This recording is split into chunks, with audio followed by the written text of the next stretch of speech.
Mana nak sini ya? Tapi jaga. Set.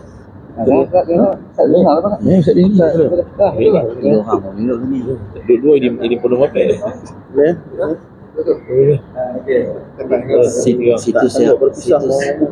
Situ saya rasa pengurusi cantik lah.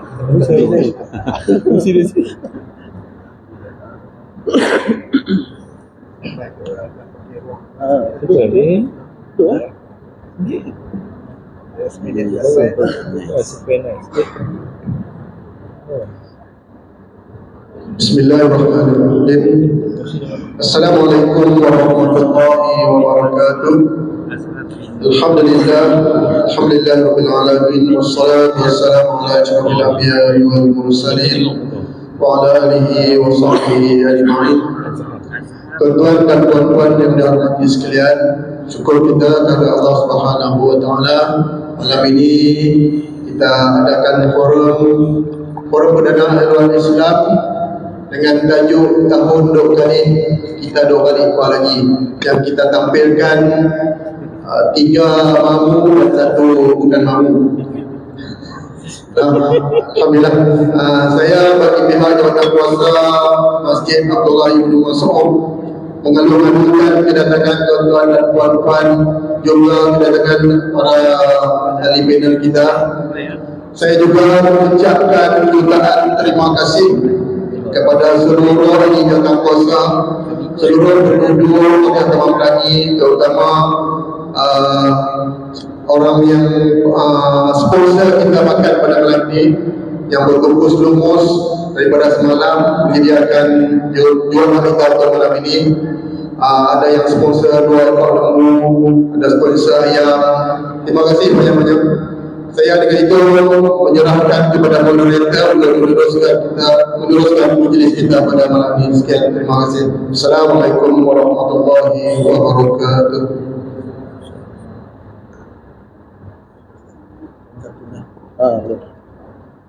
Bismillahirrahmanirrahim. Assalamualaikum warahmatullahi wabarakatuh.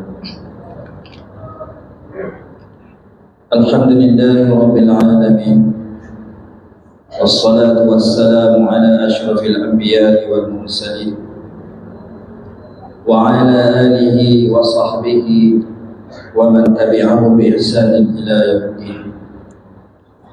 Subhanaka la ilma lana illa ma 'allamtana innaka antal alimul hakim.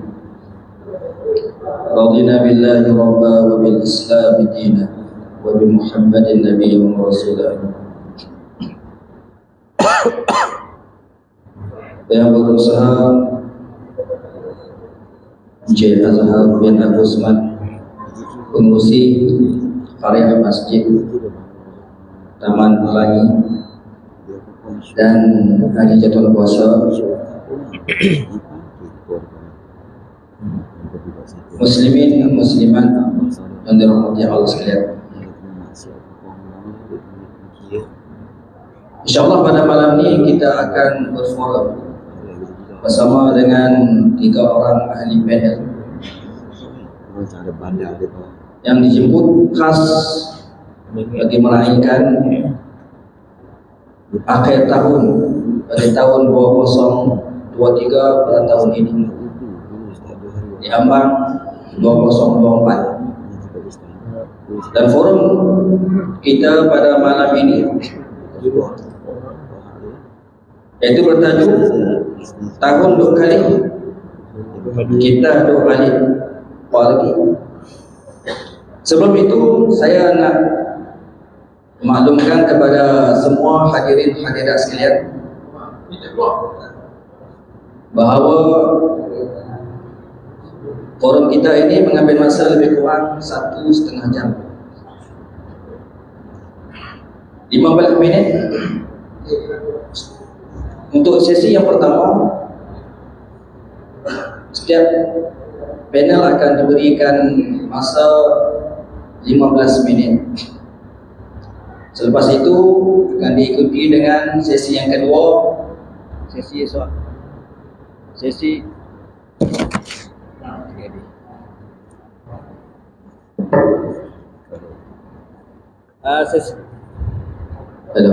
sesi yang kedua, sesi soal jawab. Jadi peserta hadirin boleh mengungkapkan soalan kepada ahli panel. Kalau boleh sebut nama ahli panel yang hendak disoal dan minta jawapan daripada mereka. Dan sesi yang ketiga iaitu sesi penggulungan. Masa akan diberi setiap panel 5 minit. Dan hadirin muslimin muslimat yang Allah sekalian, untuk kita meneruskan, sebelum itu saya memperkenalkan 3 orang panel kita pada malam ini. Panel yang pertama iaitu Ustaz Muhammad Syafi bin Yusuf Qadi. Panel yang kedua ialah Ustaz Yusuf bin Yaqub. Dan panel kita yang ketiga iaitu Ustaz Muhammad Firdaus bin Syahul Hamid. Dan kita tidak asing lagi dengan ketiga-tiga ustaz panel kita pada malam ini. Memang di antara ustaz yang bergiat secara aktif menyampaikan dakwah, menyampaikan ilmu-ilmu Islam di sebelah utara ini, dan mereka memiliki keilmuan yang tinggi dalam bidang-bidang yang telah diperolehi oleh mereka. Ustaz Syafi lulusan Al-Azhar, Ustaz Yusuf Yaqub juga Al-Azhar, dan Ustaz Muhammad Firdaus juga berlulusan luar negara. Untuk tidak buang masa, saya ingin mengungkapkan soalan bagi panel yang pertama.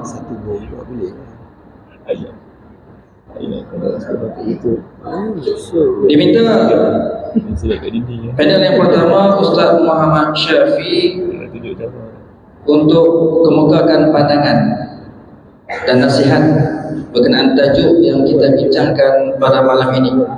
Tahun 2 kali kita 2 kali apa lagi? Silakan Ustaz.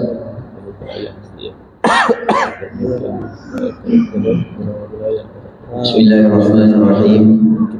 Assalamualaikum warahmatullahi wabarakatuh. Alhamdulillahi rabbil alamin. Wassalatu wassalamu ala asyrafil anbiya wal mursalin wa ala alihi wa sahbihi ajma'in. Subhanaka la ilma lana illa ma 'allamtana innaka antal alimul hakim. Rabbi shrah li sadri wa yassir li amri wahlul 'uqdatam min lisani yafqahu qawli, amma ba'd. Terima kasih kepada Al-Fadhil Al-Aziz selaku moderator kita pada malam ni. Gandingan panel Al-Fadhil Ustaz Yusuf Yaqub dan juga Al-Fadhil Ustaz Firdaus Syahul Hamid, pengurusi ahli jawatan kuasa masjid yang cantik dan alhamdulillah yang selesa kondusif di masjid tuan ni. Tanya kepada pengurusi dan ahli jawatan kuasa. Seterusnya tuan-tuan puan-puan muslimin rahmati oleh Allah Subhanahu Wa Taala. Pertamanya saya ucapkan tahniah sekali lagi kepada ahli jawatan kuasa dan semua tuan-tuan yang hadir pada malam ni. atas kesungguhan ahli dan kuasa mengadakan program pada malam ni. Bukan kita nak meraihkan New Year. Sebenarnya program yang kita buat ni adalah supaya kita memperbanyakkan masa-masa kita dalam keadaan berfaedah. Kita tak mahu penduduk atau mana-mana di sini gunakan masa dia di tempat-tempat yang boleh bawa kita jauh daripada Allah Subhanahu wa taala. Itu yang pertama. Yang kedua, tuan-tuan, tajuk kita pada malam ni kita pun dah mai dah. Di hujung-hujung tahun pun nak balik dah. 2022 ke 2023 ke 2024. Masa yang bergerak begitu cepat. Start daripada awal 2000 lah tuan-tuan, kita pun tak tahu masa pergi mana. 2010 tak tahu pergi mana, 2011 tak tahu pergi mana, 2011 tak tahu hujung dah, 2012, 2022, 2023 tak tahu pergi mana. Tak tahu Januari dah, hari ni Disember last dah. Anak-anak kita pun dulu tengok baru cik-cik sekarang semua pakai masuk universiti, pakai ada cucu, pakai ada anak, macam-macam dah. Sebab masa bergerak begitu cepat. Maknanya, kalau kita bersama dengan iringan masa kita ni, bersama-sama, maka kita akan lihat kita dapat isi masa kita dengan terbaik. Tapi walaupun masa dah bergerak dah, kita masih jauh daripada Allah Subhanahu wa taala, itu satu kerugian untuk kita. Batu Allah Subhanahu wa taala, a'udzubillahi minasyaitonir rajim. Taha ma anzalna 'alaikal qur'ana litashqa. Taha, kami tidak pernah turunkan Quran ini menyusahkan kamu. Islam ni, dalam kita nak amalkan Islam, kita tak pernah disusahkan oleh Allah Subhanahu wa taala. Kerana Islam ni dia ikut agama, ikut naluri dia sendiri, naluri manusia. Islam Allah buat agama yang senang.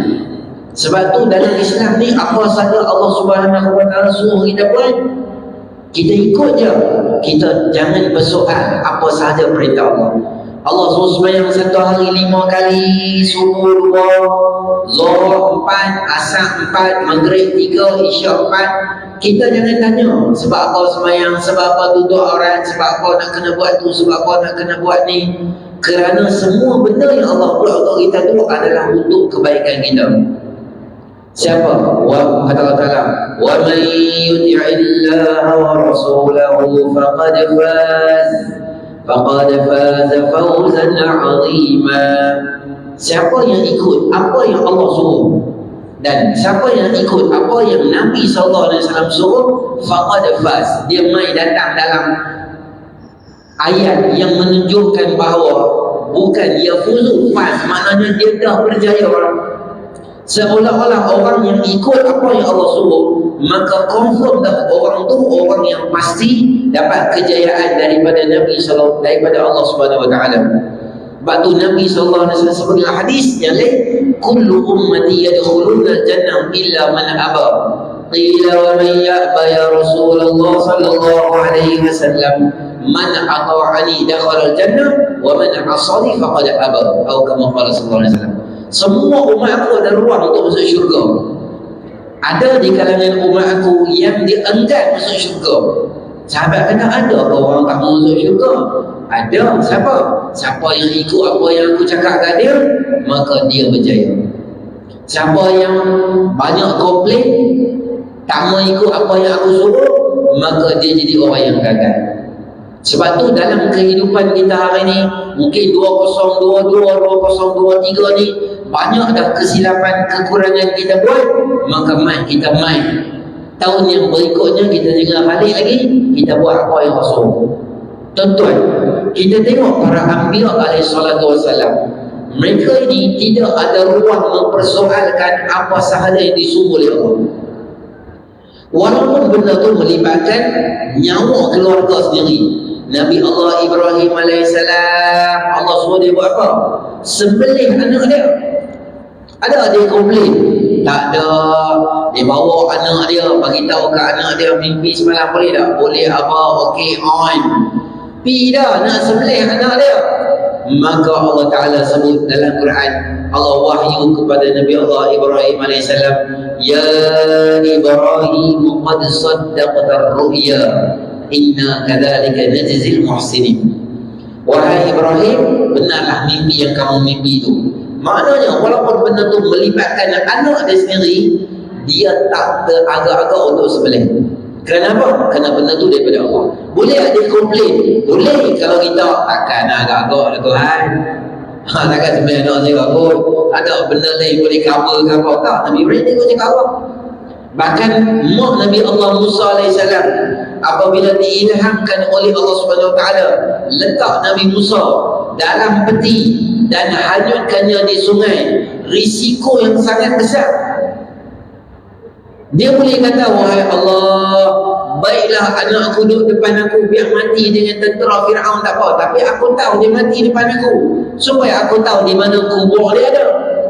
Kalau aku hantar dia dekat sungai Nil ni, aku tak tahulah, mungkinlah ombak ke, angin kuat ke, peti jatuh ke, ikan-ikan besar makan ke, nelayan ambil ke, dan risiko paling besar sekali adalah sungai Nil ni dia mengalir masuk di belakang istana Fir'aun, dan memang tobat-tobat dah anak aku ni akan diambil oleh Fir'aun. Tapi dia yakin apa dengan Allah Ta'ala sebut, Inna raddu ilaiki wa ja'iluhu minal mursalin. Wahai ibu Musa, baling anak kamu, lepak anak kamu, aku akan bagi balik kamu, anak kamu dalam keadaan hidup, dan aku akan pastikan dia jadi Nabi masa dia balik mai dekat aku. Maknanya salafus soleh dulu, para Anbiya alaihi salatu wasallam dulu, mereka ni yakin mereka dengan apa yang Allah suruh dia buat tu, tidak ada sebarang persoalan daripada Allah SWT. Nabi Allah Ibrahim AS, Allah suruh dia buat apa? Bangunan Kaabah. Dia boleh tak? Kalau lah, kalau Nabi Ibrahim di universiti khusus apa? Ambil program dakwah syubhah tafsir, fakulti dia boleh tak kata, wahai Allah, saya fakulti dakwah syubhah tafsir, takkan nak suruh saya baju simen, takkan suruh saya nak ikat bata, agak-agak lah. Dia ada tak kata itu? Dia tak kata. Allah kata buat Kaabah, baik ya Allah, bawa dengan anak dia, buat Kaabah, selesai semua. Wa id yarfa'u Ibrahimul qawa'ida minal Ismail Rabbana taqabbal minna innaka antas samiul alim. Lepas buat dia doa pada Allah, dia tak bersoal. Bahkan sembelih anak dia, buat bangunan, panggil orang mai haji. Wahai Ibrahim, panggil orang mai haji. Wahai Allah, suruh aku kecil, macam mana aku nak panggil? Ada dia bersoal? Tak, dia panggil dia. Maka manusia datang berduyun-duyun, yang menyampaikan itu adalah Allah Subhanahu Wa Taala. Nabi Nuh alaihissalam, apa kerja dia kalau belajar ke universiti sama juga? PhD dalam dakwah sama, syubhah tafsir juga. Allah suruh dia buat apa? Kerja pertukangan, buat kayu, buat pokok, buat apa? Buat kapal. Nabi Nuh boleh tak bersoal ke Allah, wahai Allah, saya tak pandai potong kayu, saya tak pandai gaji, saya tak pandai buat kapal yang besar untuk menempatkan binatang yang tu yang ni semua payah lah ni, boleh tak? Kalau tak, dia tak bersoal, dia buat je. Maka kita ambil inspirasi para Anbiya alaihi salatu wassalam. Apa Allah suruh kita buat, kita buat. Hari ni bila kita nak pakai tudung, nak tutup aurat dan sebagainya, kita jangan bersoal. Sebab ada orang soal, ada orang kata, betul, dia kata rambut aku suka hati aku pun, Tuhan ni menyibuk, semua benda nak ambil tahu. Shampoo aku beli, rambut aku pergi buat di kedai, bukan dia banyak duit aku pun. Dia mula persoalkan syariat Allah SWT. Maka masuk tahun baru ni kita azam tak di hati kita, apa yang Allah Subhanahu Wa Taala suruh kita buat, kita tutup mata kita buat. Walaupun nampak benda tu tak nampak, apa faedah aku buat benda ni, buat je, insya-Allah Allah bagi kebaikan pada kita. Kita ambil wudu, kita kentut, kita ambil wudu, tak kena mengena dengan kentut pun. Basuh telinga, kumur, basuh hidung, basuh tangan, apa kena mengena basuh siku dengan wudu? Sebab agama ni adalah pensyariatan dia ikut apa yang kita taat pada Allah Subhanahu wa taala. Lau kana dinu bil aqli kana al asfal al khufi aula min an-nar. Andai sekiranya agama ni diimbangi dan ditimbangi melalui kaca mata ukuran akal semata-mata, nescaya di bawah khuf itu lebih bersih daripada atas. Sebab Nabi suruh kita sapu bahagian atas. Saya rasa itu sebagai satu muqaddimah untuk kita pada malam ni berkaitan dengan tajuk kita, supaya kita dalam malam ni sampai kesimpulan dia apa? Bila kita melangkah masuk ke tahun baru ni, apa yang kita nak azam diri kita, apa yang Allah suruh kita buat, kita pegang kuat-kuat, kita buat, dan insya-Allah Allah Subhanahu wa taala akan hasilkan kejayaan dan kemuliaan kepada kita, insya-Allah. Jadi saya serahkan kembali kepada Al-Fadil Tuan Moderator, insya-Allah.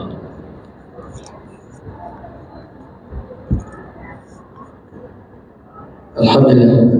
Terima kasih kepada Al-Fadil Ustaz Muhammad Syafiee yang telah menjelaskan tentang tajuk persoalan perbincangan kita pada malam ini.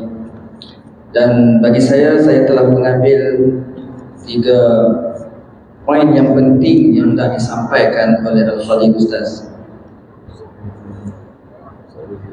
Yang pertama adalah suatu kerugian kalau masa-masa yang kita lalui dalam kehidupan kita ini kita tidak mendapat faedah daripadanya. Yang kedua,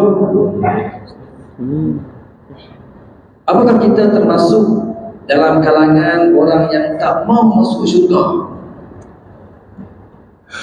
yang disebutkan oleh Rasulullah SAW, termasuk diri yang bercakap ini lah. Yang ketiga, segera taat jika ianya perintah Allah Subhanahu wa taala. Jangan banyak persoalan, karena banyak persoalan mungkin melengahkan kita dalam mentaati perintah-perintah Allah yang Allah telah mengetahui tentang kebaikan, manfaat bagi kita manusia dalam perintahnya itu. Alhamdulillah, itulah di antara apa yang disebutkan sebagai apa yang saya faham daripada panel yang pertama yang telah memberikan pandangan, pendapat beliau sebentar tadi. Okey, seterusnya kita kepada panel yang kedua, iaitu kepada Al-Fadil Ustaz Yusuf Yaakob. Ada macam-macam perancangan yang dibuat untuk tahun baru. Masuk saja tahun baru, terus lakukan apa yang telah dirancang. Apa pandangan Ustaz tentang persoalan iman dan amal soleh yang tidak dirancangkan, malah ditangguhkan? Silakan Ustaz.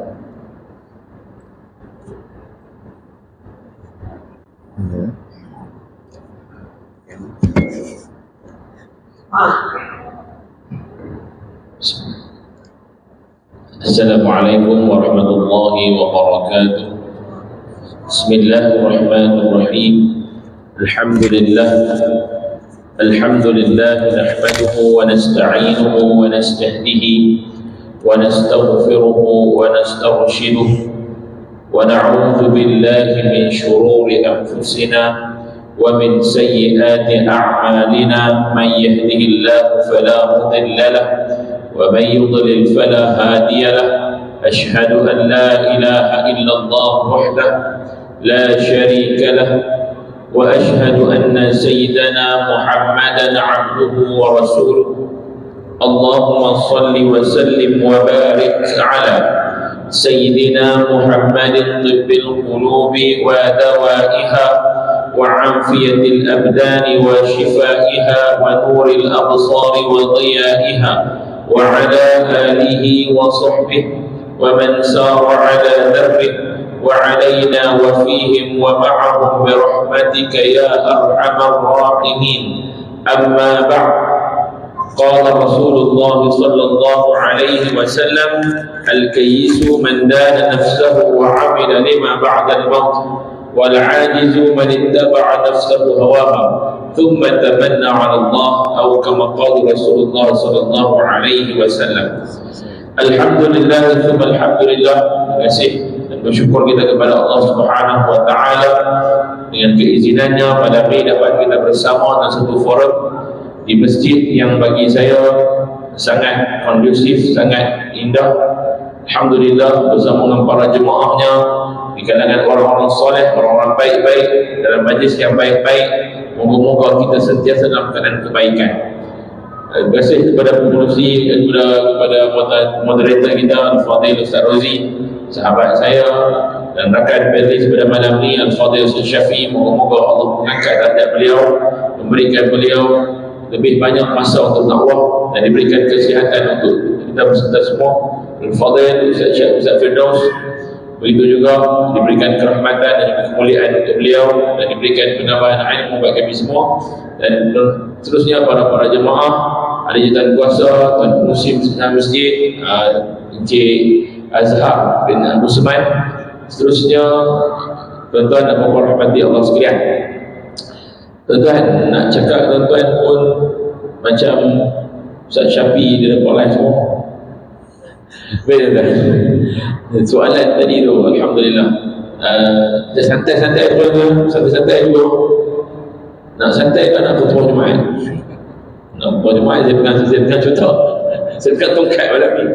Tuan-tuan dan puan rahmati Allah sekalian, bila ditanya berkaitan dengan soal perancangan, Ustaz Rozi dengan saya satu jabatan yang sama. Di bab perancangan ni Ustaz Rozi dia pandai. Betul. Bila tentang perancangan, bila sebut tentang perancangan, kita sekarang dah berada di penghujung tahun 2023. Tinggal lagi 3 jam 45 minit lebih kurang kita akan memasuki dalam tahun 2024. Dan tuan-tuan, bila cakap tentang soal masa, soal perancangan, kita juga bercakap tentang soal jangka masa dan soal jangka masa. Dan sebut tentang jangka masa, benda yang paling dekat dengan manusia adalah 2 benda. Satu namanya umur, 2 nama dia usia. Apa beza umur dengan usia? Ada beza tak umur dengan manusia? Umur ada beza dengan usia. Kalau kita tengok umur adalah merupakan perkataan yang diambil daripada bahasa Arab. Umrun artinya ialah masa, umur.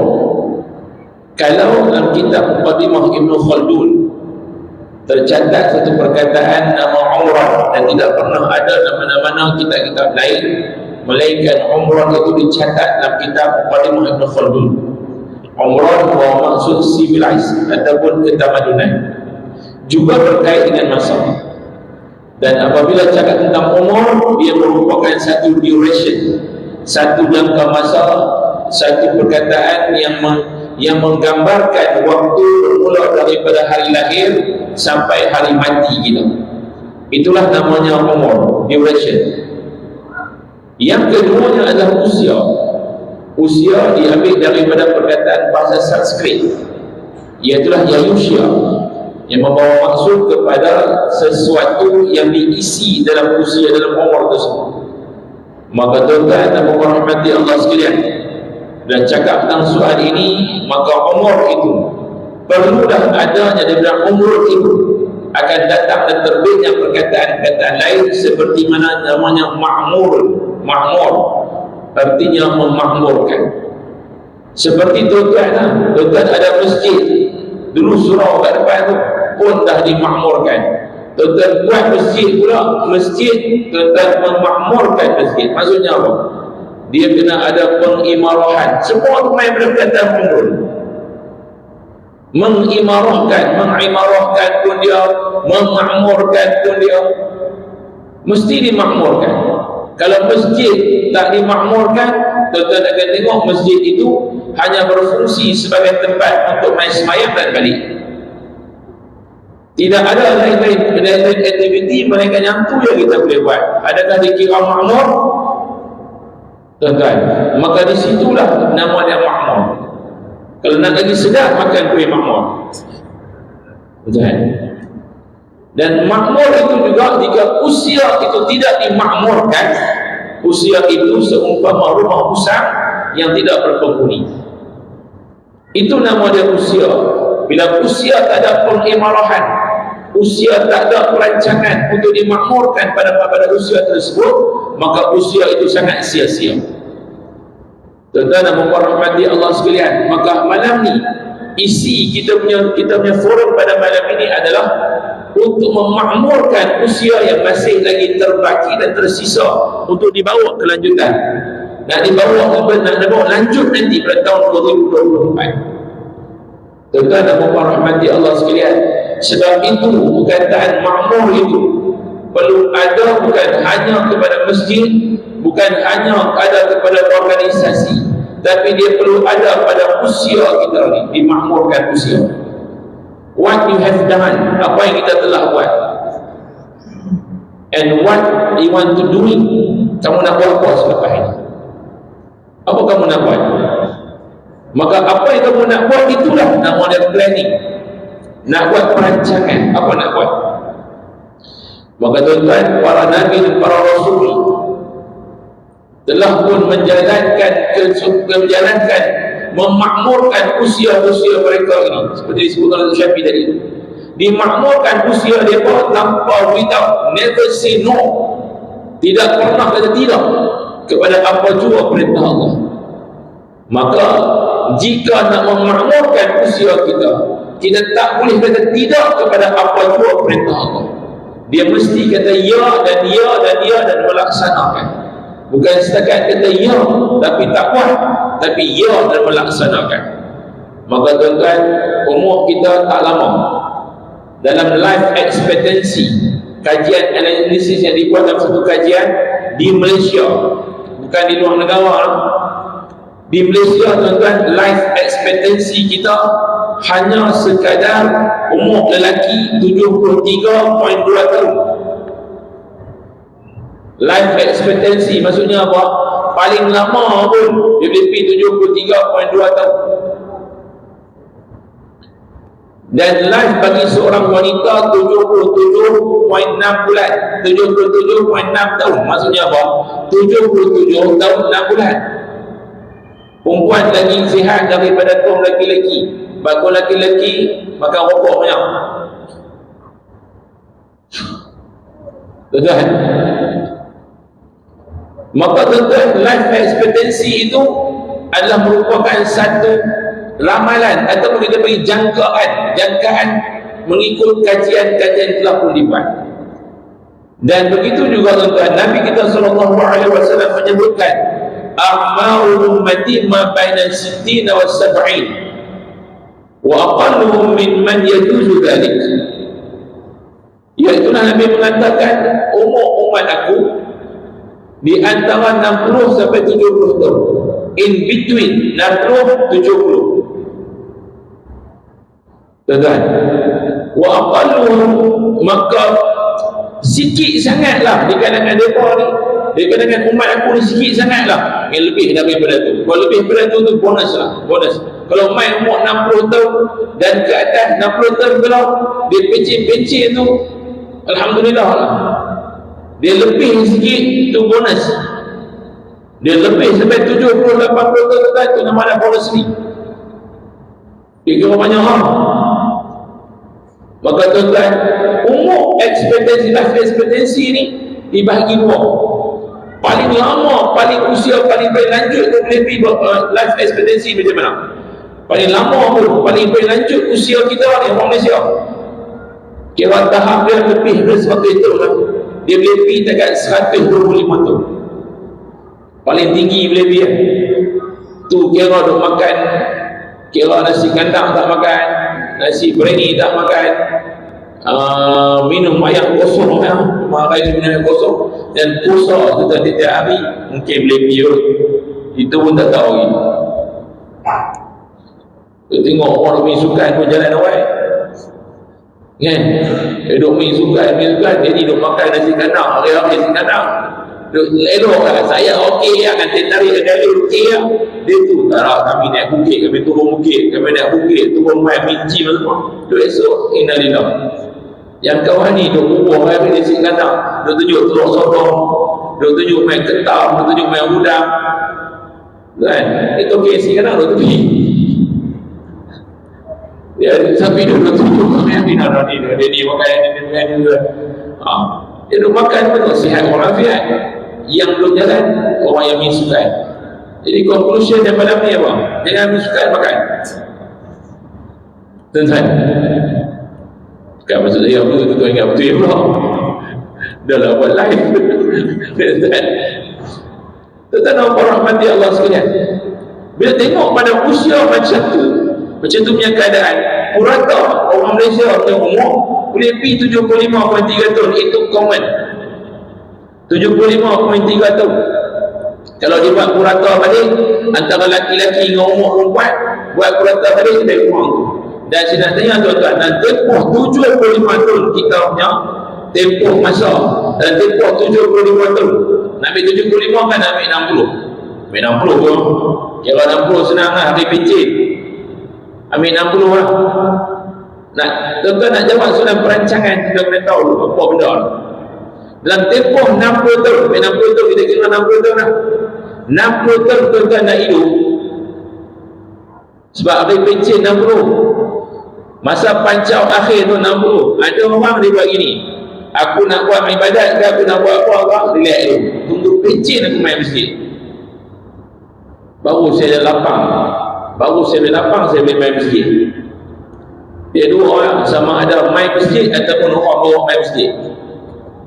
Yang kita bimbang adalah orang bawa main masjid. Tu pun masjid tu tanya, bangunan tu tanya, dia ni siapa? Anak Korea ke? Sebab tak pernah tengok. Dia tak tahu tu imam bukan 6 kali lah. Tuan-tuan dan puan rahmati Allah sekalian, 60 tahun dia hidup, tolak 10 sebab apa? Kita ambil lah, kira dia punya lelaki ni perempuan baik, kira tempoh akil balik lah. Yang tadi kita ambil kira dosa pahala dah, kita ambil umur 50 tahun hidup macam baik tuan-tuan. Dalam tempoh 50 tahun hidup, saya nak ambil tuan-tuan hari ni, kita ibadat kepada Allah Ta'ala berapa masa? 50 tahun hidup kita ibadat kepada Allah Ta'ala ni, ibadat betul-betul yang memang main, yang ibadat kita sembahyang, solat. Sehari berapa waktu? 5 waktu, berapa rakaat? 17. Satu rakaat berapa minit? Kita ambil biasa, kira memang cepat tak, lambat tak? Dalam 2 minit lah. 2 minit kali dengan 17. Kalau pandai dengan matematik, tu kira 34. Baik tuan-tuan, maknanya apa? Satu hari 24 jam. Peruntukan masa kita untuk Allah Ta'ala nak semayang saja baru 34 minit, tak sampai sejam. 34 minit per 24 jam lah. Sedap ke tak sedap? Tak apa nak sedap. 34 minit je semayang untuk satu hari. Seminggu berapa? Seminggu 7 hari. Kalau seminggu 7 hari, 34 minit kali dengan seminggu akan dapat berapa? 238 minit. 238 minit kali dengan 12 bulan. Kali dengan 12 bulan tuan-tuan. Kali dengan sebulan, kali dengan sebulan akan dapat 952 minit. 952 minit kali dengan kali dengan 12 bulan, tuan-tuan akan dapat 11,424 minit setahun. Bersamaan dengan 190.4 jam setahun. 190.4 jam setahun. Bersamaan dengan 7 hari 0.93 hari setahun. Tuan-tuan, setahun kita semayang 365 hari kan?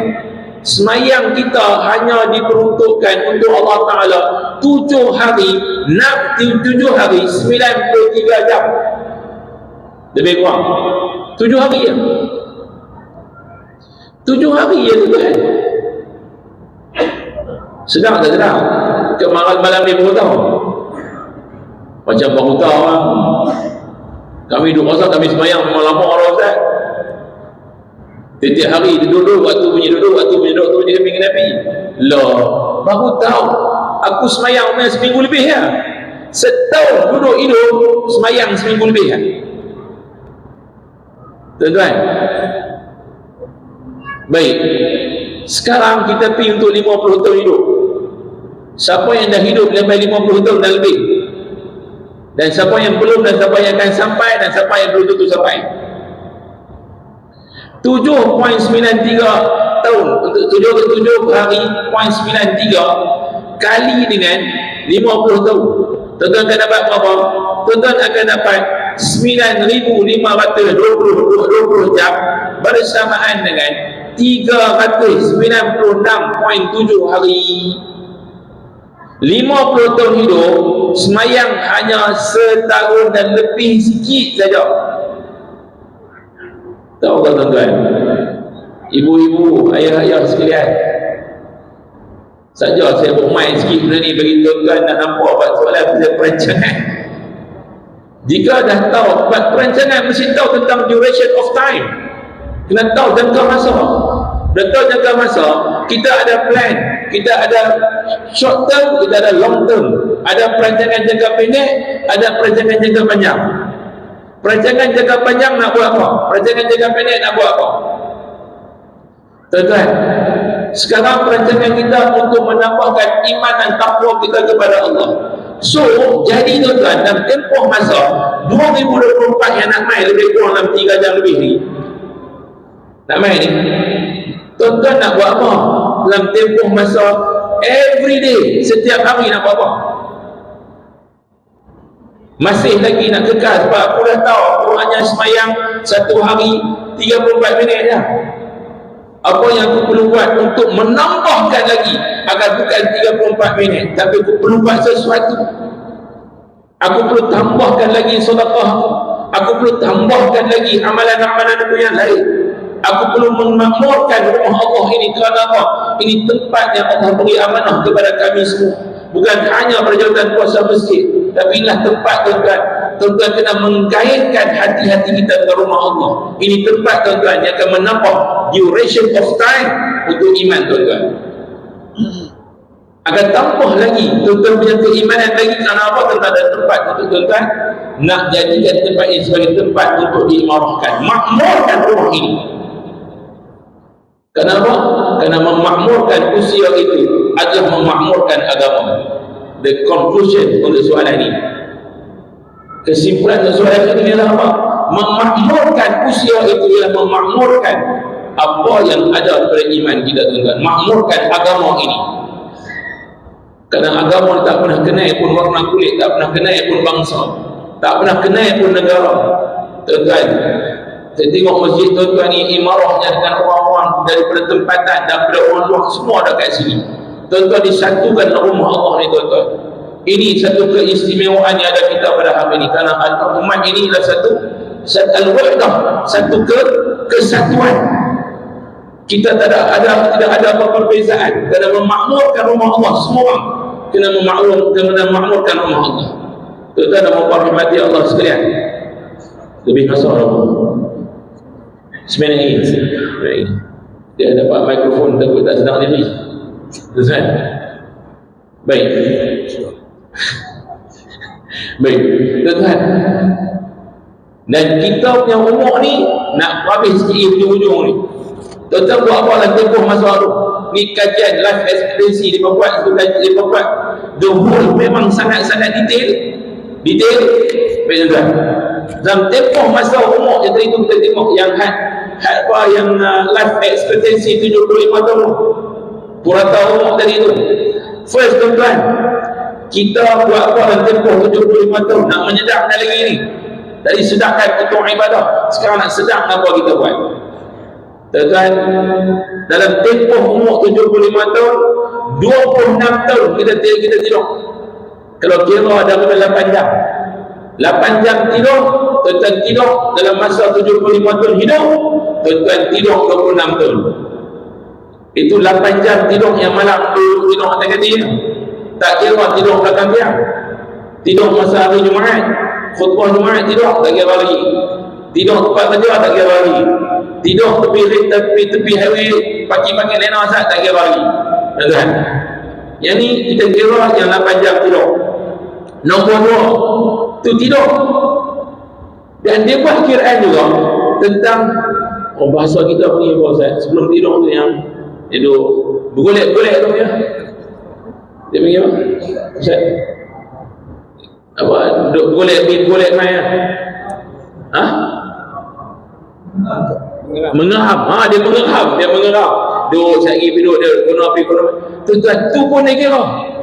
Detail. Tuan-tuan berapa tahun? 3 tahun. Dia 3 tahun golek main tak buat apa dengan pegang phone tu 3 tahun. Tuan-tuan, tengok TV berapa tahun? Tengok TV tuan-tuan 8 tahun dan 4 bulan sehari. Kira ni lah seluruh hidup lah. Dalam jangka masa 28 jam sehari tengok TV. Tapi sekarang ni dia berubah lah, pergi tengok phone. Tu pun ada tengok phone tuan-tuan. Ada tengok phone 7 tahun. 7 tahun tengok phone, gila. Saya tambah sikit 10 tahun anak sikit. Sebab ni mau tengok phone banyak, 2 kita tengok phone, gila. Tuan-tuan, tengok phone ni, tengok ni tak apa tengok phone tuan-tuan. Ni pula ada macam-macam kan, TikTok lah apa-apa lah, tengok ni tertuju tu. Makan dan minum tu, makan minum yang hak biasa. Makan minum kira macam mana? Kalau ikut tuan berapa kali makan? Pagi, kemudian tengah hari, kemudian malam lah. 3 kali yang makan. Kalau khusus kerajaan berapa kali makan? Masih kira berapa bila? 5. Saya up sikit bila. Berapa? Sarapan pagi kan, sarapan pukul 10. Lepas tu tengah hari Ustaz Bidul yang bodoh-bodoh berapa lah? 6 kali. Ustaz Bidul yang bodoh-bodoh lah 6 kali. Sarapan pukul 10 tengah hari, makan petang, makan malam, supper. Tambah satu lagi tengah malam, supper. Tuan, itu sendiri berjaya. 6 kali makan tuan. Kita ambil yang 3 kali makan juga berapa? 4 tahun 6 bulan. 4 tahun 6 bulan. Waduh, tu belum kira lagi yang makan lepas main Jumaat, lepas malam Jumaat, makan lepas kuliah, tak kira lagi tuan. Okey, baik. Yang kemudian beratok. Ni duk beratok nasi kandang. Dia berapa kajian? Beratok nasi kandang, beratok naik bas, beratok nak beli tiket kapal terbang, beratok nak beli tiket wayang. Beratok ni mana? Beratok nak 230 hari. Beratok. Dan gelak ketawa gelak sekolah gelak kan. Berapa hari? 115 hari gelak kami. Pagi bersuara ada yang perempuan bilang ni, bersedia nama saya di kajian yang saya buat. Marah life expectancy, bersolek dan bersiap untuk lelaki dan perempuan. Perempuan berapa masa? Perempuan mengambil masa kalau dia ni dah tempoh 75 tahun, dia ambil masa untuk bersolek dan bersiap saja tuan-tuan 136 hari. Lelaki berapa hari? Jika ada jawapan betul, 3 hari 2 malam percutian. Lelaki berapa lama? 46 hari ya, lelaki. Tuan-tuan, lelaki 46 hari ya, perempuan 136 hari. Wallahu a'lam. Moga-moga mendapat manfaat pada malam ini. Buatlah perancangan dan juga buatlah satu plan yang betul-betul boleh membawa iman kita, pertambahan iman dan ketakwaan kita kepada Allah. Wallahu a'lam. Assalamualaikum warahmatullahi wabarakatuh. Terima kasih kepada Al-Fadhil Ustaz yang telah membuka minta kita tentang perancangan usia yang Allah Ta'ala berikan kepada kita hingga ke saat dan detik ini. 3 juga kesimpulan yang mungkin saya boleh ambil pengajaran kita pada malam ini daripada apa saya Ustaz Yusuf tadi, iaitu umur kita terhad limited. Yang kedua, usia kita hendaklah dilaporkan dengan iman dan amal soleh. Dan yang ketiga, ibadah solat kita amat sedikit, maka dia perlu ditambah dengan amalan-amalan yang lain. Dan kita lihat banyak masa-masa yang usia Allah berikan kepada kita itu dihabiskan untuk kehidupan yang berlalu begitu sahaja. Jadi muslimin muslimat dan orang sekalian, maka tentukanlah diri kita, rancangkanlah kehidupan kita, usia kita ini untuk masa-masa yang mendatang. Mungkin bagi masa untuk kita dah tak banyak, dan walaupun begitu berbagilah apa-apa yang tidak baik yang berlalu pada masa-masa usia kita yang lalu. Untuk khususnya kita kembali kepada panel yang ketiga, saya nak bertanya tentang soalan ini. Berubah sikap berlaku dengan mudah, terutama dalam perkara yang menyeronokkan nafsu. Perubahan sikap berlaku dengan mudah, terutama dalam perkara-perkara yang menyeronokkan hawa nafsu. Apa pandangan nasihat Ustaz bagi mereka yang susah nak berubah sikap dalam perkara kebaikan atau akhirat? Silakan Al-Fadhil Ustaz Firdaus.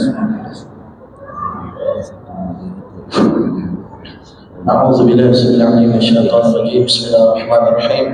Assalamualaikum warahmatullahi wabarakatuh. Alhamdulillahilladzi arsala rasulahu bil huda wa dinil haqq liyudhhirahu 'ala ad-din kullihi wa kafaa billahi shahida. Asyhadu an la ilaha illallah wahdahu la syarika lahu wa asyhadu anna Muhammadan 'abduhu wa rasuluh. Allahumma shalli wa sallim wa barik 'ala sayyidina Muhammad khataman nabiyyin sayyidil mursalin wa imamil muttaqin wa 'ala alihi wa sahbihi ajma'in wa man tabi'ahum bi ihsanin ila yaumiddin. Amma ba'd. Fa inna asdaqal hadits kitabullah wa khairul hadi hadi Muhammad sallallahu alaihi wasallam. Alhamdulillah, pertama sekali kita merapatkan setinggi kesyukuran kehadirat Allah Subhanahu wa taala dengan keizinan daripada Allah, sama-sama dapat kita jumpa di sini, berkumpul di sini pada malam ini. Terima kasih kepada Sahibul Fadilah Ustaz Rozi dan saya Ustaz Syafi dan Ustaz Yusuf yang bersama dengan kita pada malam ini, gandingan panel yang bersama dengan kita, Tuan Muzi, seluruh ahli jawatan kuasa fizik. Alhamdulillah, mudah-mudahan kita berada dalam rahmat Allah Subhanahu wa taala. Saya daripada tadi petang lagi bila nak main malam ni, saya rasa malam ni antara forum yang paling terbesar di dunia, sebab dia bergabung di antara negara Malaysia, ada negara Bangladesh di sini, warga Bangladesh, dan ada juga warga Indonesia. Tengok ada warga NU di sini. Siapa warga NU? Ada warga NU di sini, Nahdlatul Ulama yang bersama dengan kita pada malam ini. Jadi saya rusing juga, sebab di forum 3 malam selalu kami cakap Penang, tapi malam ini nak cakap apa? Nak cakap Penang ke? Nak cakap Indonesia ke? Ataupun nak cakap Urdu ke? Ya, sebab 3 negara ada di sini pada malam. Ya, ada warga Bangladesh dan ada warga Indonesia saya tengok di sini. Jadi Ustaz tadi soal bicaranya soal perubahan. Boleh cakap Indonesia sikit? Ya, jangan peliklah mamak cakap Indonesia. Bicaranya soal perubahan. Kalau manusia nak ubah sikap kerana hawa nafsu, benda tu sedang, memang suka. Tapi kalau nak berubah ke arah kebaikan, benda tu manusia tak suka. Jadi kalau kita tengok tadi Ustaz Yusuf sebut tentang kajian-kajian, tinggal baki lagi 3 jam kita nak masuk 2024. InsyaAllah kalau Allah panjangkan umur kita lagi 3 jam ni, Kalau Allah panjangkan umur kita, kita sangka baik tu lah. Saat ni kita dapat masuk 2024 ke tak dapat masuk, kita tak tahu. Dan mungkin saat ni saya masuk kereta, saya nak balik tengah jambatan, accident, mati saya atas jambatan. Walhamdulillah lah. Dan saya bak mati ni ikhlas, tuan-tuan. Bak mati ni saya ikhlas. Sama ada tuan-tuan dulu, saya kemudian, ataupun saya kemudian, tuan-tuan yang dulu. Faham? Tak faham? Oh tak faham apa ini? Yang faham, tak faham sudah. Ya? Tuan-tuan, mati ni kita tak tahu bila nak mati. Tapi kita sangka baiklah kalau kita insya-Allah dapat jumpa dengan 2024, bermakna kita telah melengkapi 365 hari. 365 hari kalau dikali dengan 24 jam, 8760 jam yang telah kita lalui. 8760 jam kalau dikali dengan 60 minit, 525,600 minit yang telah kita lalui dalam kehidupan ini. 525,600 minit tu kalau dikali dengan 60 saat, bermaksud kita telah melalui 31,536,000 saat yang telah Allah Ta'ala pinjamkan kepada kita. Malam ni cuba kita renung-renungkan. Ustaz Yusuf baca hadis tadi, al-kayyisu man dana nafsahu wa amila lima ba'dal maut. Nabi kata orang yang cerdik, orang yang al-kayyis. Ada tak yang mineral al-kayyis? Malah ni al-wadi. Ada satu yang mineral tu jenama dia al-kayyis. Al-kayyis ni maksud kata orang yang cerdik, orang yang genius, orang yang intelligent. Orang yang genius bukan orang yang boleh bertemu dengan apa-apa formula sains. Kalau ada orang yang kata orang yang genius adalah Albert Einstein, kata Albert Einstein ni genius, yalah yang tu kajian dia lah. Ada orang yang kata Sakuntala Dewi genius. Apa kena Sakuntala Dewi tu siapa? Tahu tak tahu? Hello, I'm talking to you. Cakap putih yang gambar sana. Saya cakap gambar ni, apa faham ke tak faham? Hello, hello. Kenal tak Sakuntala Dewi?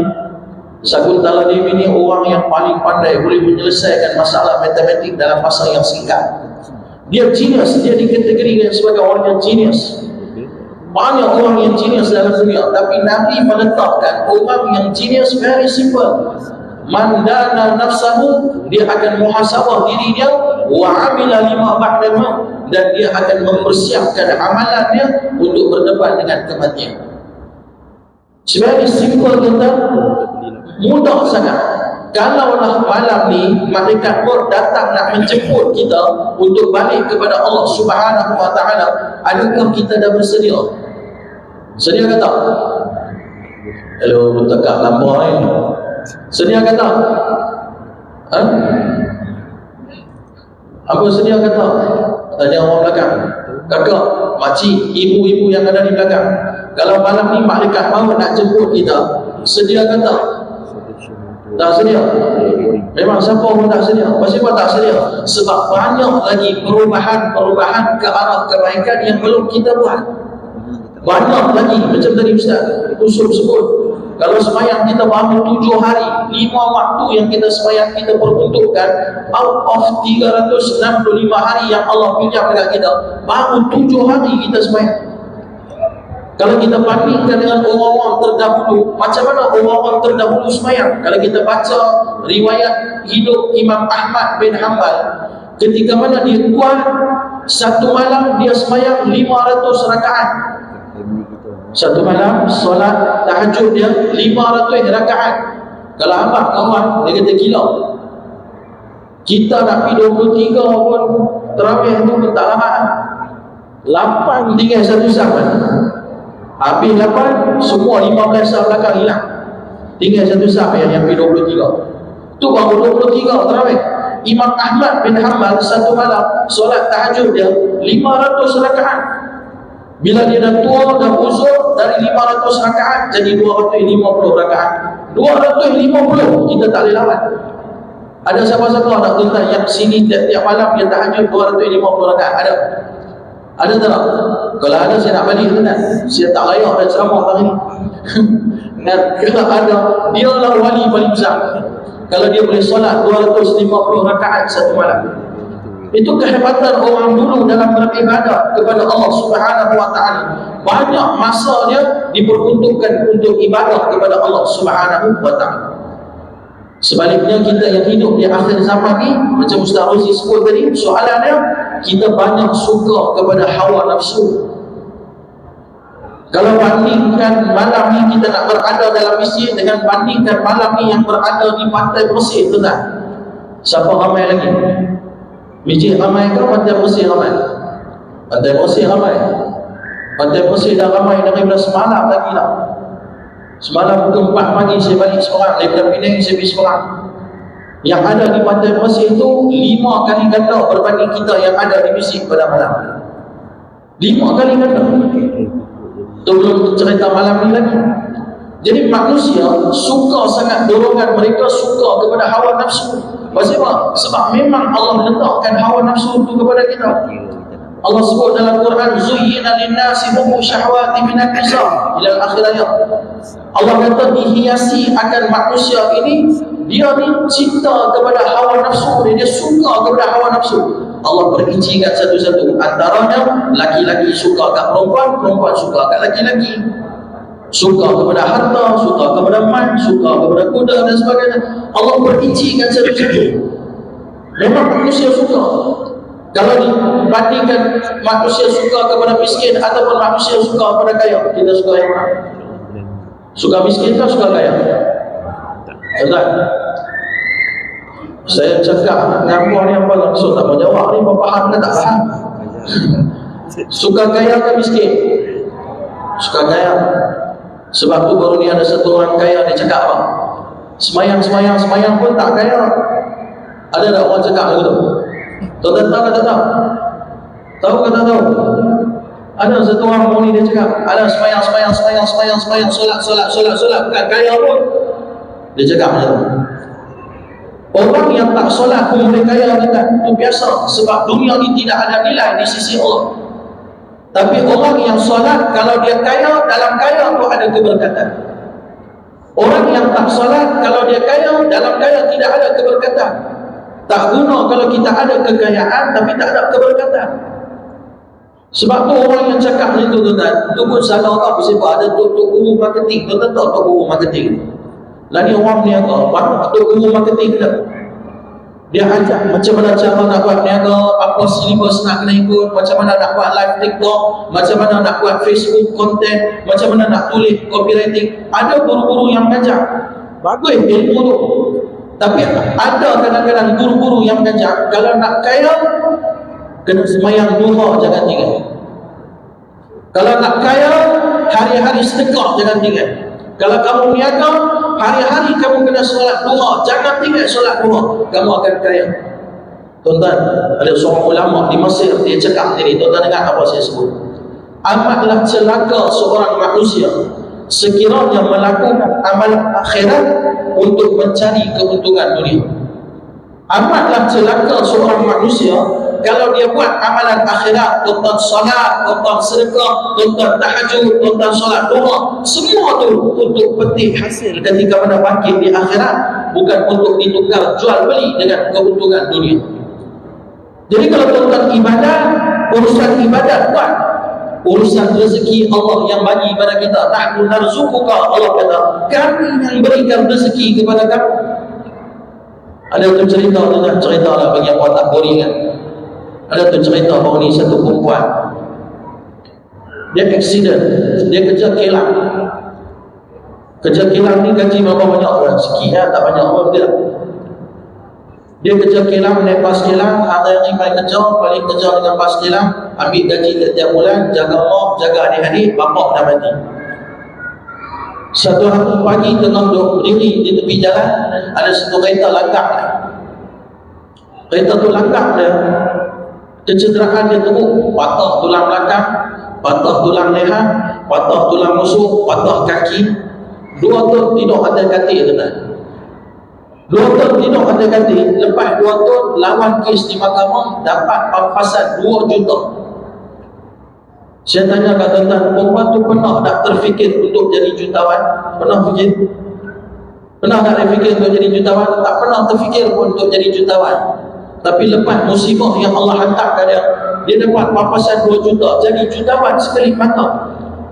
Malam tu balik dari mahkamah sampai rumah tahajud, malam tu doa, ya Allah, sebagilah siapa letak aku lagi. Pasal apa boleh dapat lagi 2 juta? Ya, minta Allah. Itu saya tak mau. Dia tak doa dulu.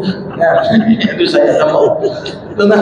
Tetapi kiamat satu orang yang dia tak pernah fikir tentang, tapi Allah hantar rezeki di sebalik musibah yang menimpa akan dia. Sebab tu soal rezeki, tuan-tuan, jangan susah hati. Kita punya kerja adalah untuk memperhatikan diri kepada Allah Subhanahu wa taala. Sebab tu tuan-tuan yang dirahmati Allah Subhanahu wa taala, malam ni 20 nak masuk ambang 2024. Kita nak muhasabah diri kita. Saya nak tanya satu soalan kat tuan-tuan, saya pun tak lama nak ringkas.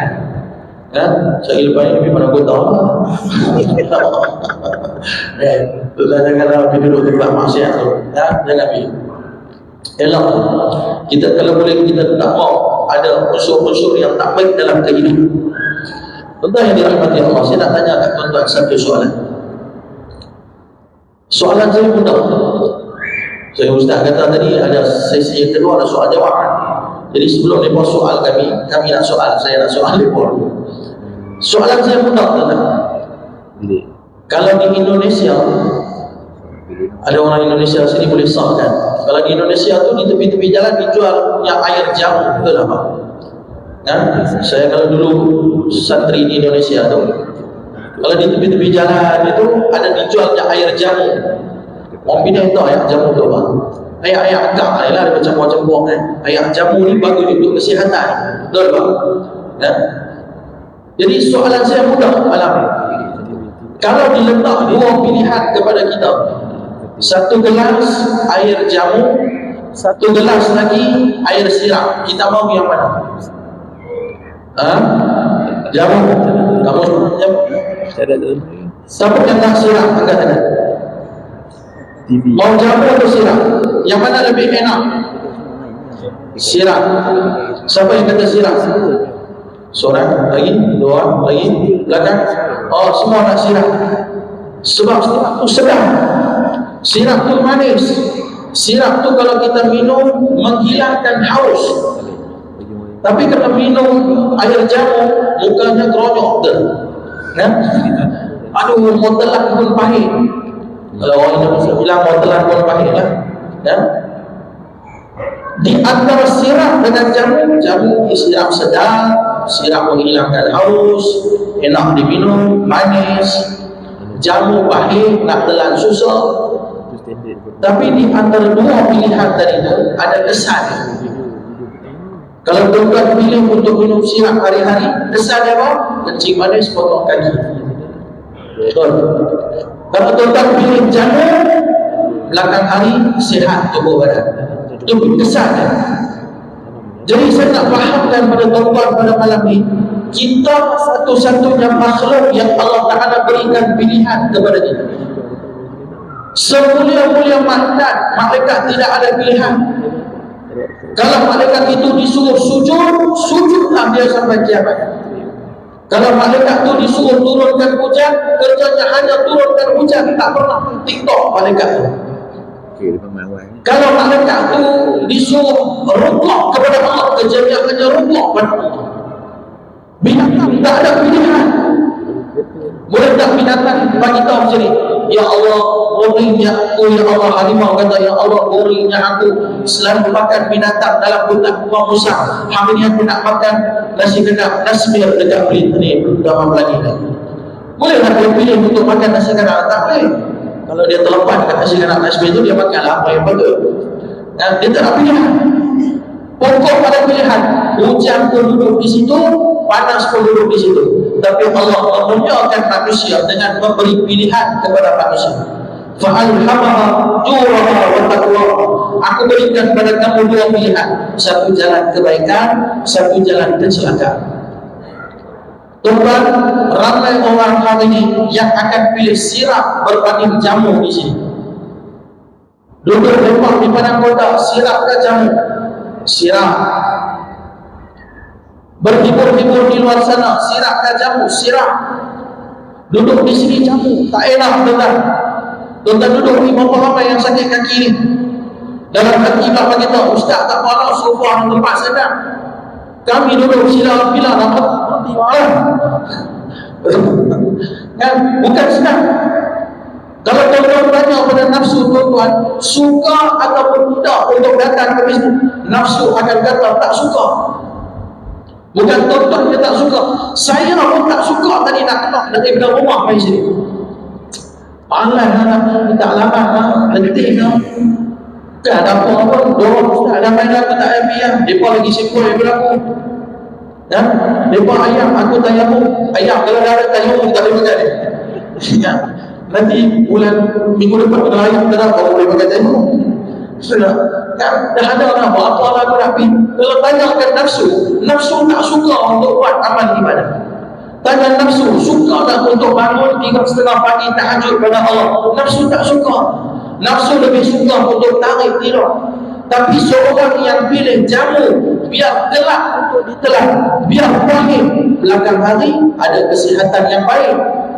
Ramai orang yang dia nak minum sirap, dia suka manis, dia suka yang enak-enak, tapi belakang hari tanggung risiko potong kaki. Tuan-tuan, kalau kita mati, kita nak kematian kita masuk kubur macam mana tuan-tuan?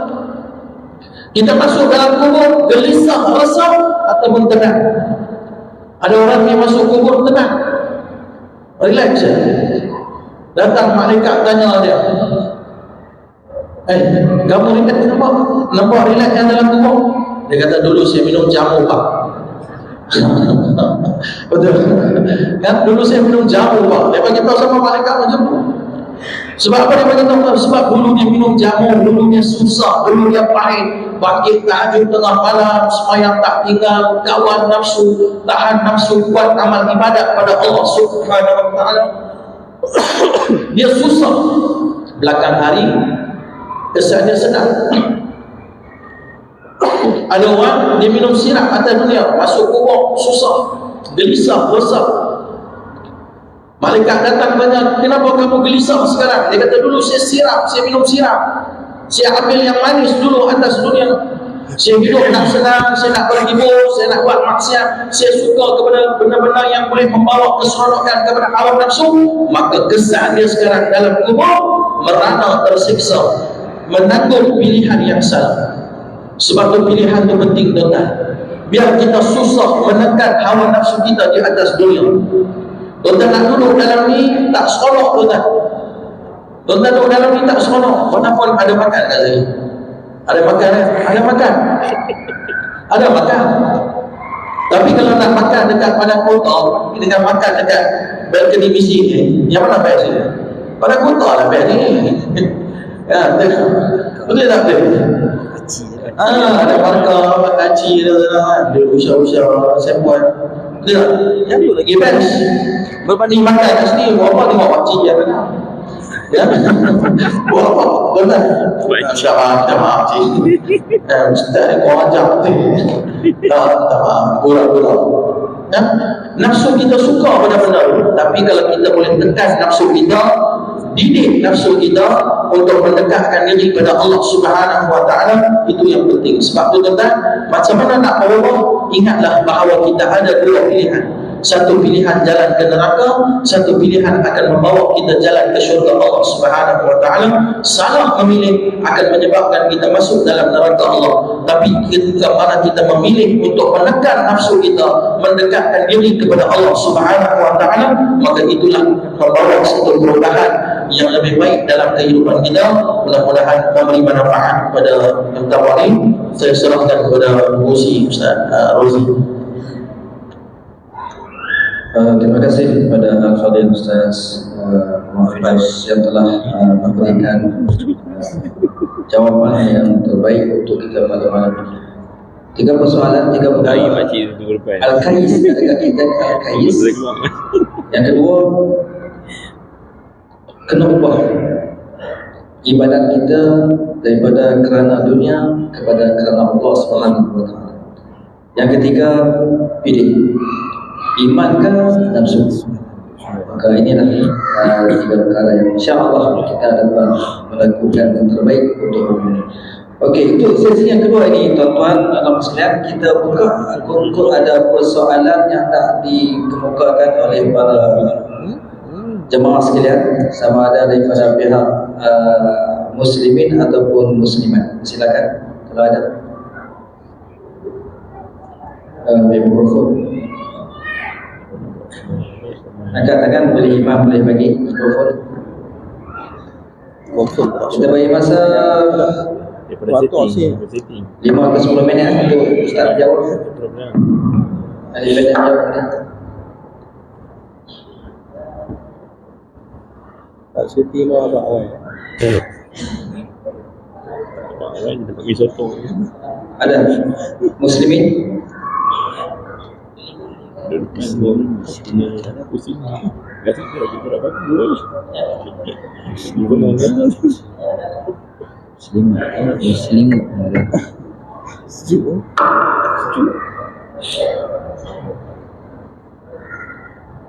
Muslimin ada soalan? Assalamualaikum warahmatullahi wabarakatuh. Bismillah walhamdulillah wassalatu wassalamu ala rasulillah wa ala alihi wa sahbihi wa mawala amma ba'd. Ustaz, ada 3 panel, 3 soalan di sini lah. Ini soalan satu juga. Satu je. Oh, satu kita tengok yang terbaiknya soalan dia.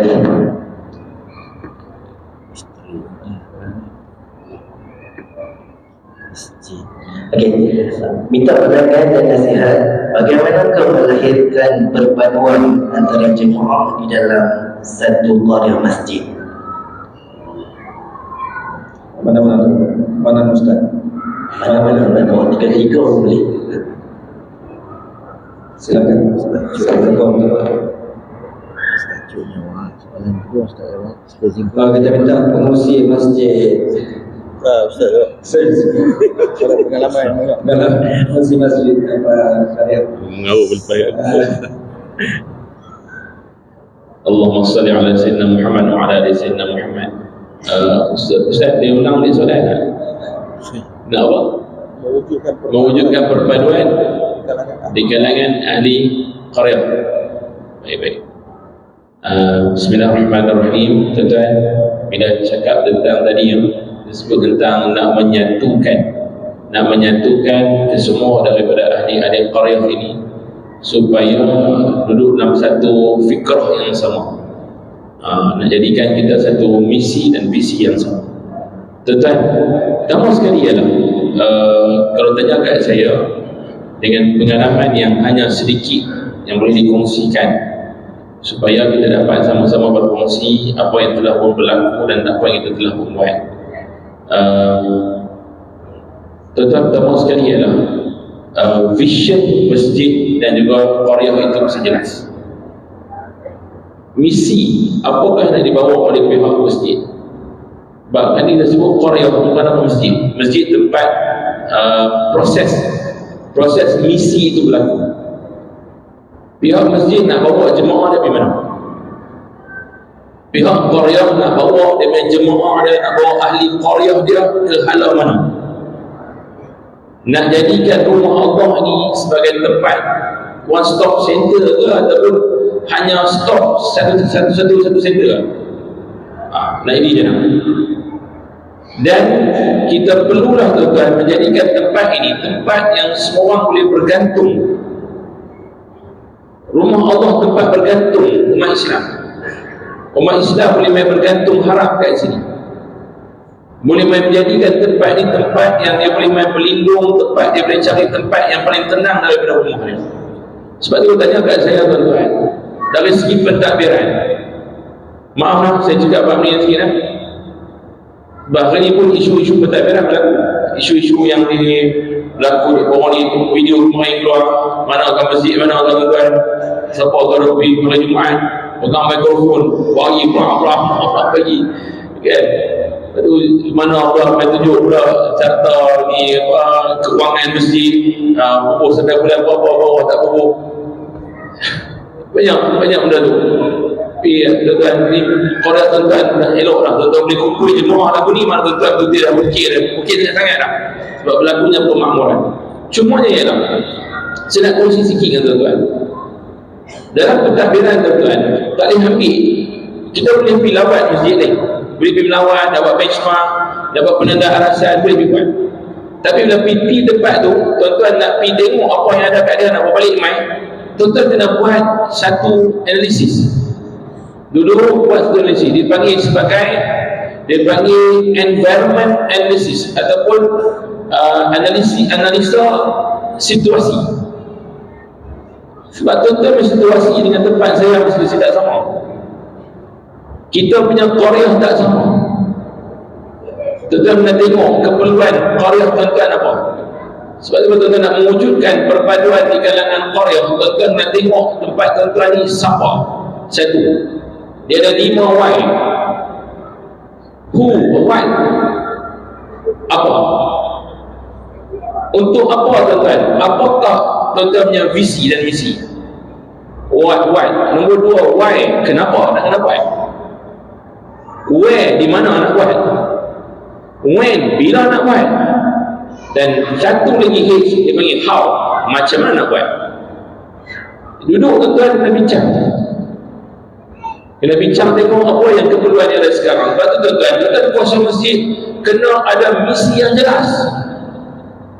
Dia kena ada misi yang betul-betul memang lengkap. Bukan sekadar mencatatkan misi masjid adalah menjadikan masjid sebagai tempat ibadah sebenarnya tak. Dia kena betul-betul apa yang kita nak bawa, dan pengurusi dan juga jawatan kuasa dia bawa benda tu untuk anak-anak Korea dapat dia punya manfaat dari misi ini.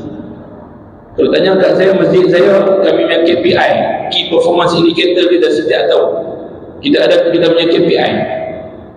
KPI kami setiap 1 tahun akan wujudkan satu aset masjid untuk pendapatan dari segi pembangunan ekonomi.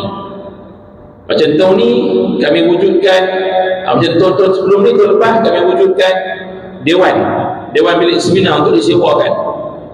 Alhamdulillah berjalan. Kemudian kita tahun ni tuan-tuan kita wujudkan Enak Musafir.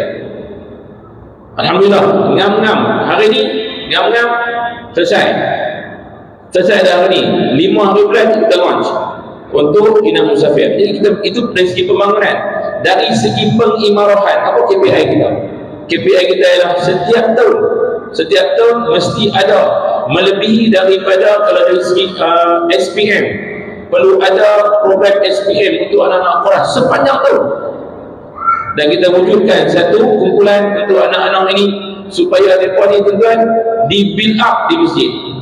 Tapi dengan syarat budak tu mestilah budak yang tak pandai sangat. Budak ni memang pencapaiannya tak bagus sangat.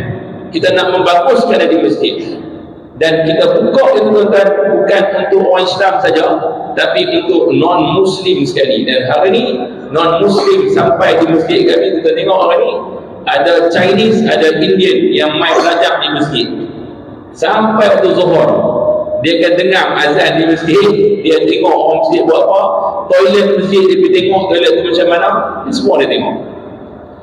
Tuan-tuan, jadi pengimarahan itu dengan cara, jadi sekarang ni kita tumpu kepada misi kita setiap tahun. Apa KPI, apa key performance indicator kita, dan perpaduan itu akan wujud selepas daripada tuan-tuan merasakan tempat ini adanya kebergantungan daripada pihak Korea. Anak-anak Korea akan rasa aku perlu bergantung pada masjid.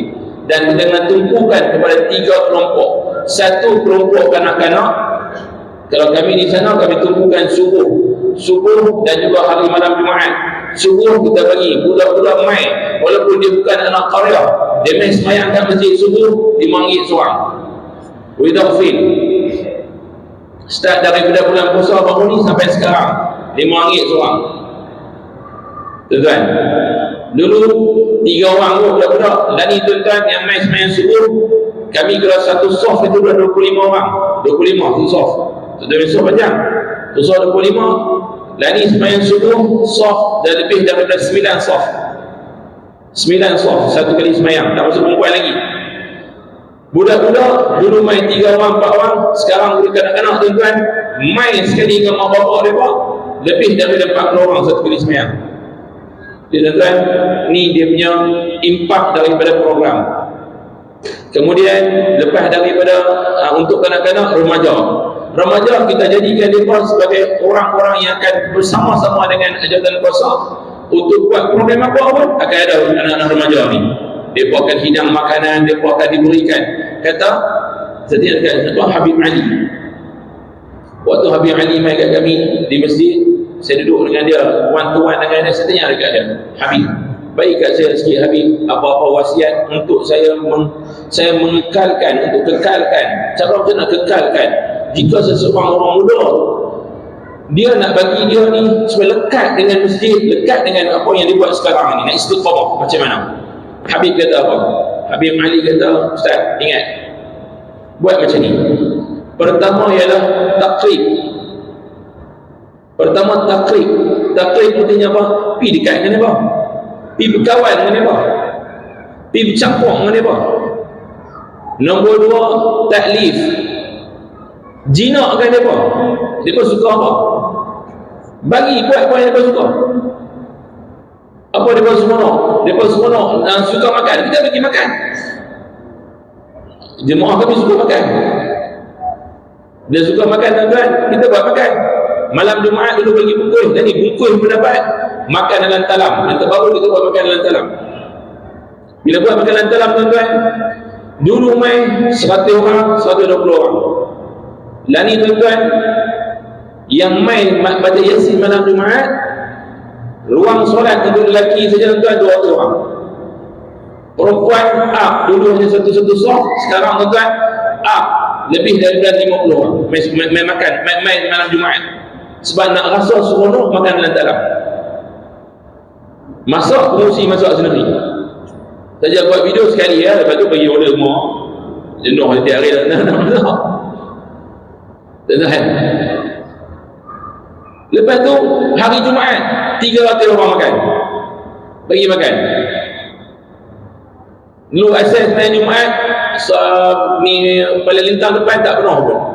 Sekarang pada lintang depan, tuan, melimpah sampai keluar, melimpah sampai belah sana. Semua orang main makan di masjid. Pasal apa? Pertama, taklif, nak bagi mereka ni, menjinakkan mereka supaya mereka dekat dengan kita.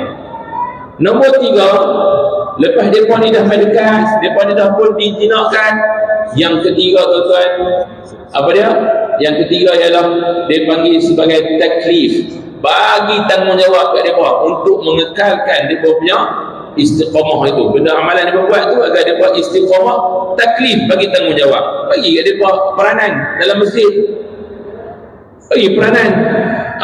Abang punya grup ni, abang jaga ini, abang pastikan toilet ni, abang, benda yang paling penting dalam rumah Allah ni, toilet. Betul tak? Tandas kalau potong, tuan-tuan, kalau saya sendiri ya, kalau pergi mana-mana masjid ke surau ke, tengok toilet, kalau boleh tahu pengusaha dia pun lebih kurang ke. Tak maaf, tuan. Sebab apa? Toilet itu akan menggambarkan bagaimana kita menguruskan rumah Allah, kerana rumah Allah tempat kebersihan. Dan itulah tempat, tuan-tuan, orang singgah, orang letau, orang main kita kat kita, tuan-tuan. Kalau main lebih macam betul. Toilet elok, urusan elok. Tuan-tuan dan puan rahmati Allah sekalian, taklif, bagi tanggungjawab kat mereka, kekal daripada kita. Hari ini untuk mewujudkan perpaduan ummah dalam qaryah kita, bagi tanggungjawab kat semua orang. Muslimat, jadikan mereka geng masak. Saya jadikan muslimat di masjid geng masak. Kita tengok video TikTok saya, mami-mami duduk belakang tu, mereka lah geng masak kami. Mereka tak buat apa, memang potong. Yang masak saya, yang susah potong. Masak senang, balik-balik masuk. Ni yang saya video. Masak senang ke potong, kan? Masak senang, potong, bagi mereka. Kita tu ingat kau bagi bawang 10 kilo, kita nak buat satu bayar. Bagi dia pun, tuan, start pukul 10, pukul 9, bagi dia 9.30, potong semua habis. Ustaz dah buat nak potong dia. Dah, habis dah balik kan? Tuan, bagi tanggungjawab walaupun setengah jam mereka tanggungjawab. Wallahu a'lam. Mohon tuan terpanjang sikit sebab saya tanya. Wallahu a'lam. Assalamualaikum warahmatullahi wabarakatuh. Waalaikumsalam warahmatullahi wabarakatuh. Alhamdulillah, jawapan daripada Ustaz Yusuf Yaakob yang cukup baik. Ustaz Yusuf Yaakob ni dia mengurusi Masjid Jami' Syekh Yusuf Datuk Keramat. Kalau tuan-tuan nak pergi tengok masjid macam mana, pergi tengok. Ini untuk kamu Pulau Pinang. Jadi ada 3 perkara: taklif, taklif dan Taklif. 3 perkara ni kalau dapat dilaksanakan di dalam pengurusan masjid, insya-Allah perpaduan akan wujud. Iaitu dekatkan, jinakkan, bantu tanggungjawab, berikan tanggungjawab. Okey, untuk seterusnya sebagai penutup forum kita pada malam ini, saya ingin menjemput seorang daripada ahli panel untuk membuat rumusan keseluruhan daripada perbincangan kita pada malam ini. Untuk itu saya menyebut Al-Fadhil Ustaz Syafiq Muhammad Syafiq untuk meneruskan.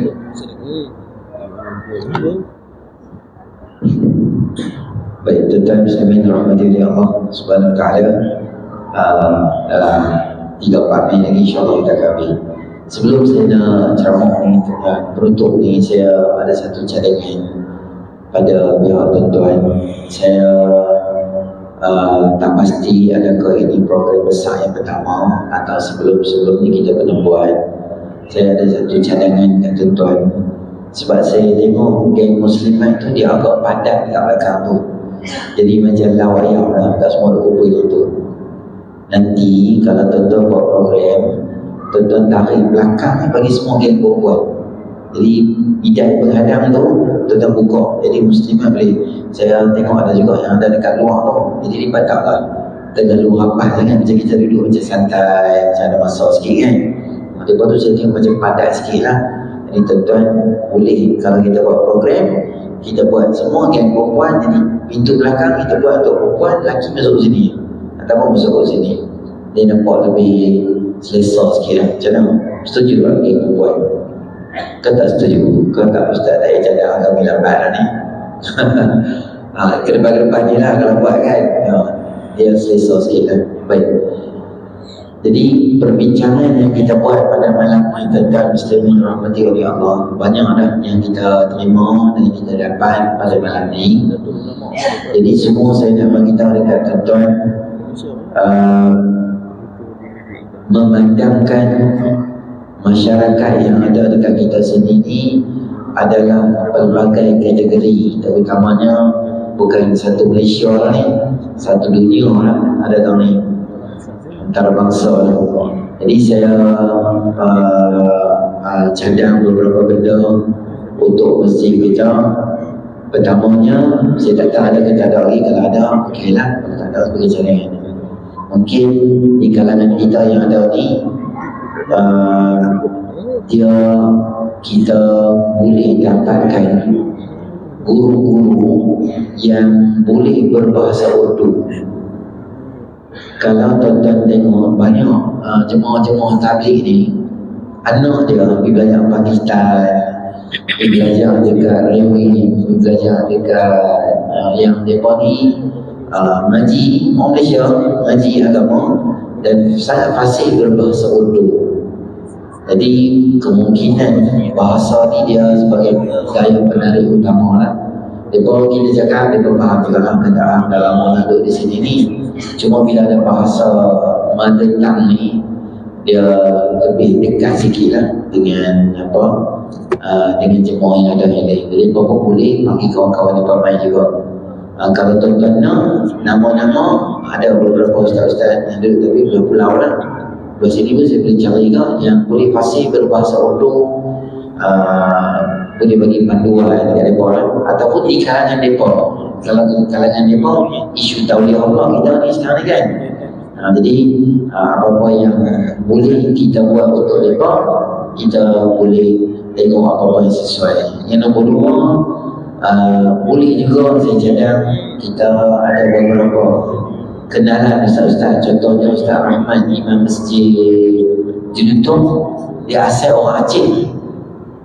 Dia asal orang Aceh dan dia boleh berbahasa Aceh dengan fasih.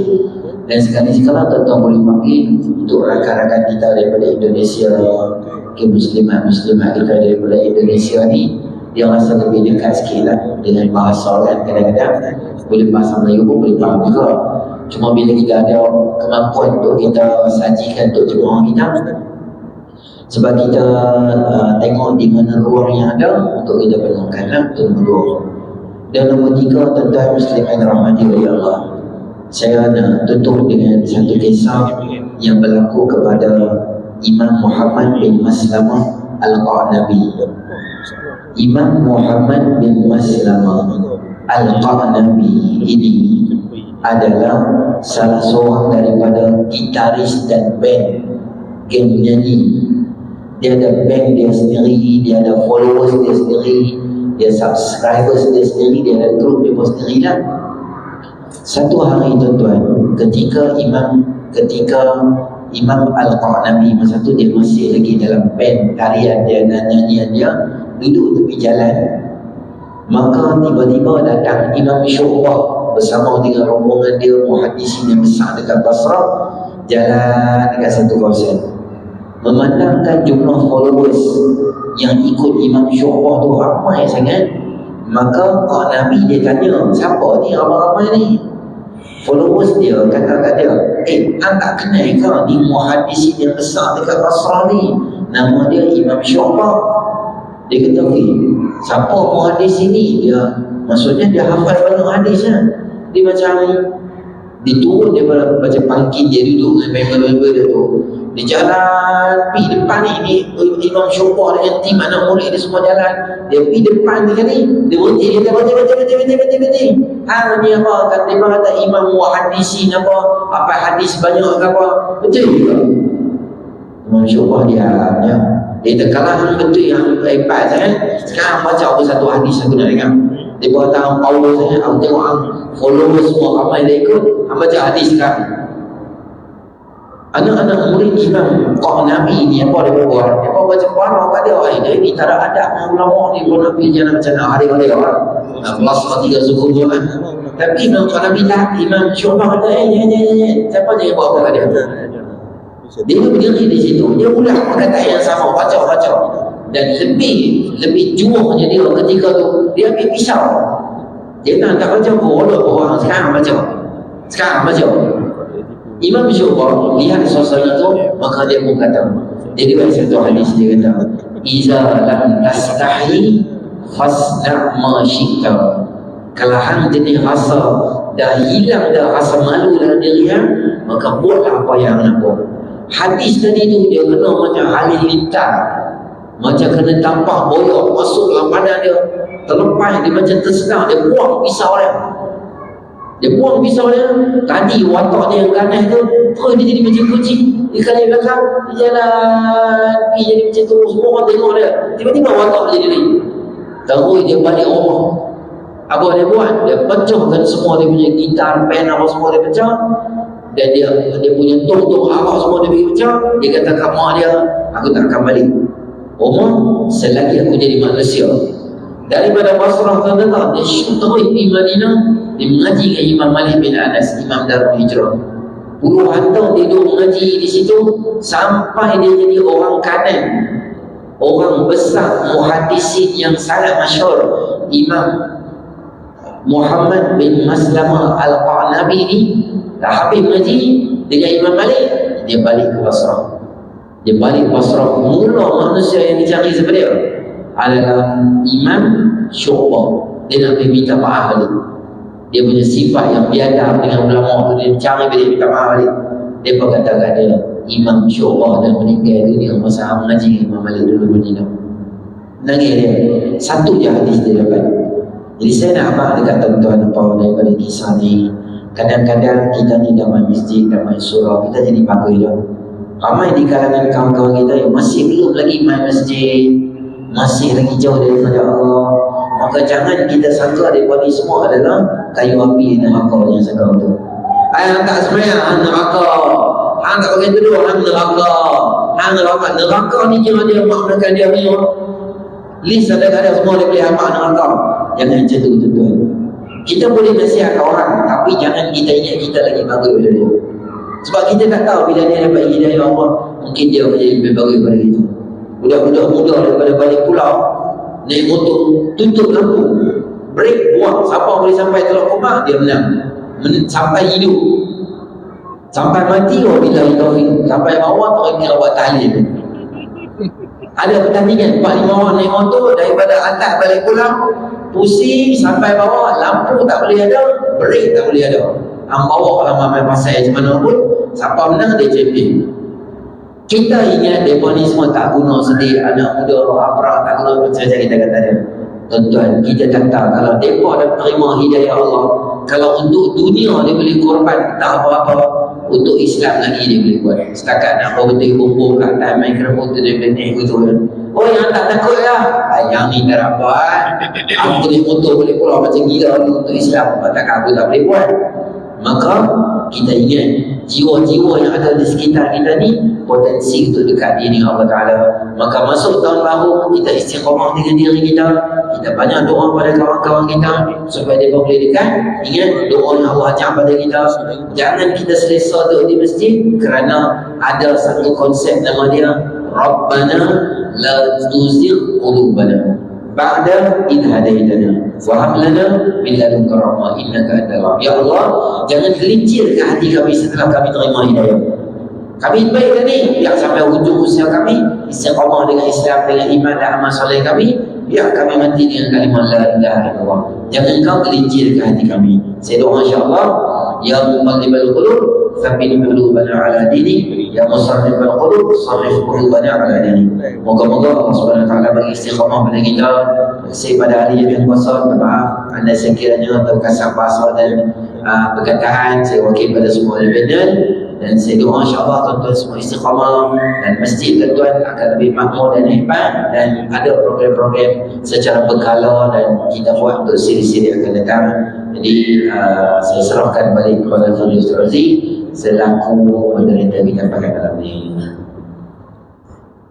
Terima kasih diucapkan kepada Ustaz Muhammad Syafiq sebagai perumusan untuk forum kita pada malam ini. Seperti menjanjikan, kita telah menghabiskan lebih kurang sejam 33 minit, bermula pukul 8 sampai pukul 9.33. Jadi bagi saya, bagi pihak Masjid Syariah Taman Pelangi ini mengucapkan jazakumullah khairan katsiran kepada Al-Fadhil Ustaz Muhammad Syafiq, Ustaz Yusuf dan Ustaz Muhammad Firdaus yang telah menyampaikan ilmu kepada kita untuk kita sama-sama mudah-mudahan dapat beramal dengan ilmu yang telah disampaikan. Untuk itu kita tangguh forum kita pada malam ini dengan sama-sama kita baca tasbih kafarah dan surah Al-Nasr. Subhanakallahumma wa bihamdika asyhadu an la ilaha illa anta astaghfiruka wa atubu ilaik. Bismillahirrahmanirrahim. Wal 'asri innal insana lafi khusr illa allazina amanu wa amilus solihati wa tawasaw bil haqqi wa tawasaw bis sabr. Sekian aku qawli hadza, wassalamualaikum warahmatullahi wabarakatuh. Iya, buat QIT makan itu dia tu okey. Yang terjak dia. Allah kan. Masih tak apa-apa.